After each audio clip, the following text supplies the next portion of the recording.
कोल्हापूर शहरातील रस्ते विकास कामांसाठी 100 कोटीचा निधी प्राप्त झाला आहे, पण या रस्त्यांची कामं अद्याप पूर्ण झालेली नाहीत। मी आता उभा आहे गोखले कॉलेज ते शाहू नगर या रस्त्यावर। आपण पाहतोय की जी विकास कामं आहेत ती होताना दिसत नाहीयेत। एकीकडे आपण पाहतो की कोल्हापूर शहरातल्या रस्ते कामांसाठी 100 कोटीचा निधी प्राप्त झालेला आहे। याचं वर्क ऑर्डर जे आहे ते डिसेंबर 2023 रोजी दिलेलं आहे।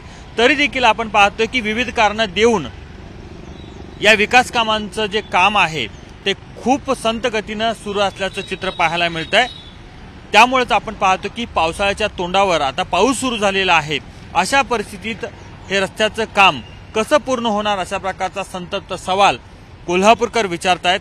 कारण आपण पाहतोय की एकीकडे वेळ असताना कोल्हापूर महानगरपालिका असेल, ठेकेदार असेल, हे दोघंही या रस्त्याची कामं करून घेण्यासाठी प्रयत्न करताना दिसून आले नाहीत। पण आता ऐन पावसाळ्यात या रस्त्याची कामं कोल्हापूर महानगरपालिका आणि संबंधित ठेकेदार कसं करणार आणि या रस्त्याच्या कामाच्या दर्जाबाबत नेमकं कशा प्रकारचं आश्वासन देणार हे पाहणं महत्त्वाचं आणि औत्सुक्याचं असणार आहे। एकूणच आपण पाहतो की आला पावसाळा आरोग्य सांभाळा असं आपण म्हणतो, पण दुसरीकडे आपण पाहतो की आला पावसाळा रस्त्याची कामं पटकन उरकून घ्या अशा प्रकारचं एकूण चित्र कोल्हापूर शहरात दिसतंय। एकूणच आपण पाहतो जी कामं सुरू झालेली आहेत त्या कामांपैकी आपण पाहतो की अनेक कामं अर्धवट आहेत। त्यामुळे एव्हरेस्ट कंपनीला हा ठेका दिलेला आहे। मग ही कंपनी भर पावसात या रस्त्याचं काम करणार आहे का अशा प्रकारचा सवाल उपस्थित केला जातोय।